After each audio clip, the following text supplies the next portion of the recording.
He built America's financial system from scratch, yet died broke.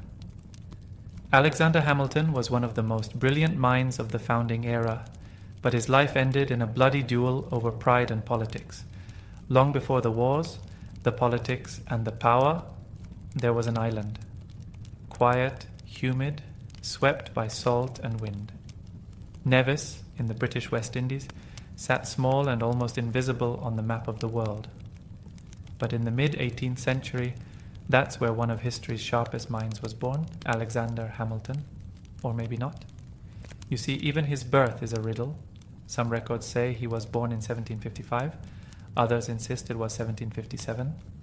Alexander himself sometimes seemed unsure, or perhaps he wanted to forget. What we do know is that he was born into nothing. His mother, Rachel Fawcett, was of French Huguenot descent. She had once been married to a Danish merchant, but that relationship crumbled. Her divorce wasn't recognized by the church, so when she began a relationship with James Hamilton, Alexander's father, it was considered scandalous. They were never legally married, which made young Alexander illegitimate. That word carried weight back then. Heavy weight. It meant doors closed before you could knock. It meant whispers in the street. It meant shame you didn't earn, but had to carry. Alexander grew up surrounded by economic hardship. His father struggled to find steady work. His mother, although resourceful and determined, couldn't shield him from poverty. The family moved from Nevis to St. Croix, trying to build a life, but bad luck followed them like a shadow. When Alexander was around 11, James Hamilton abandoned the family, likely ashamed and unable to provide. 2 years later, Rachel died of a fever, likely yellow fever, leaving Alexander and his older brother orphans. Just like that, everything was gone. Alexander was barely a teenager. He had no father, no mother, no inheritance, no title. But he had two things that would carry him further than any noble name could: his mind and his pen. And while the world saw just another colonial orphan, small, skinny, and forgettable, Alexander Hamilton was already quietly preparing to prove them all wrong. Because sometimes the people with the least end up doing the most. After his mother's death, young Alexander Hamilton was left with little more than her name and the burden of survival. He and his brother were taken in by a cousin, Peter Lytton, but that refuge didn't last. Within a year, Lytton died by suicide. Alexander was once again homeless. Not yet 14, he had no stable shelter, no family to lean on, and no education beyond the basics his mother had managed to give him. He found work as a clerk at an import-export firm run by a merchant named Beekman and Kruger on the island of St. Croix. It wasn't glamorous. He handled invoices, tracked cargo, calculated currency exchanges, and kept ledgers.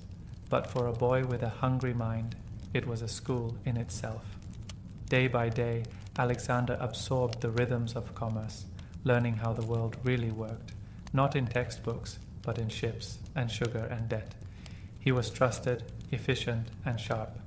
By the time he was 15, he was left in charge of the entire business when the owner was away. Think about that. Most teenagers couldn't be trusted to sweep a floor properly. Alexander was managing trade routes. But the sea air wasn't filled with opportunity. It was thick with slavery, economic despair, and colonial hierarchy.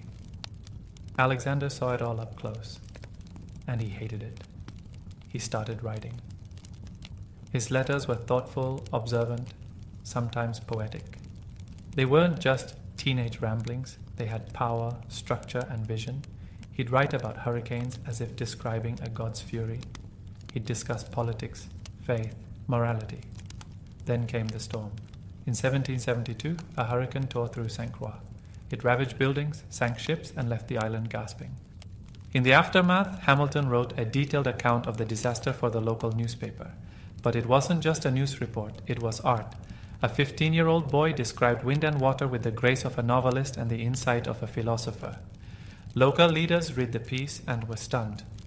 Who was this boy? How did he write like that? They passed around his essay. They started whispering, then they started collecting donations. The people of St. Croix, impoverished and rebuilding, gathered enough money to send this orphan boy to America. because even in darkness, genius glows. In the fall of 1772, Alexander Hamilton left the Caribbean behind.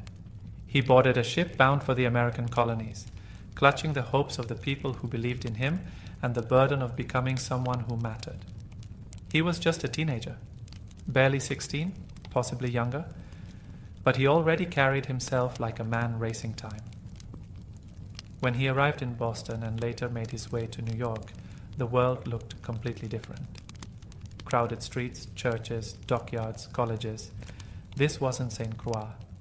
This was chaos, opportunity, fire. He enrolled at King's College, what we now know as Columbia University. It was one of the finest schools in the colonies, and Hamilton wasted no time. He devoured books like a starving man. He studied law, philosophy, economics, political theory, anything and everything. But learning wasn't enough. Not for him. He wanted to speak. He wanted to write. And more than anything, he wanted to shape the world around him. The colonies, meanwhile, were teetering on the edge of revolution. Tensions with Britain had reached a boiling point. Taxes, soldiers, tyranny. The streets pulsed with the electricity of rebellion, and Hamilton stepped right into it. He started writing political essays under pseudonyms, defending the colonists' right to resist British rule. Readers thought the author must be a seasoned scholar or a high-ranking official. When they found out it was a teenager, they couldn't believe it.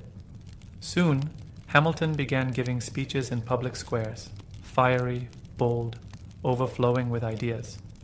He wasn't just echoing popular slogans, he was thinking ahead, imagining a new kind of government, a new kind of future, and people noticed. New York was full of revolutionaries, but Hamilton stood out. He wasn't from the elite families. He had no pedigree, but he had something better, vision, and the fearless conviction to share it. He drilled with a militia in his free time, trained for war while he studied law, and wrote with the weight of a man twice his age. To some, he was brilliant, to others, arrogant. But no one could ignore him. America had just met Alexander Hamilton, and Alexander Hamilton had just found his battlefield. By the early 1770s, the colonies weren't just complaining anymore. They were preparing to fight. The British Crown had tightened its grip with taxes, troops, and proclamations. And while some men hesitated, others stood up. Alexander Hamilton was one of them. Still a student at King's College, Hamilton couldn't sit still.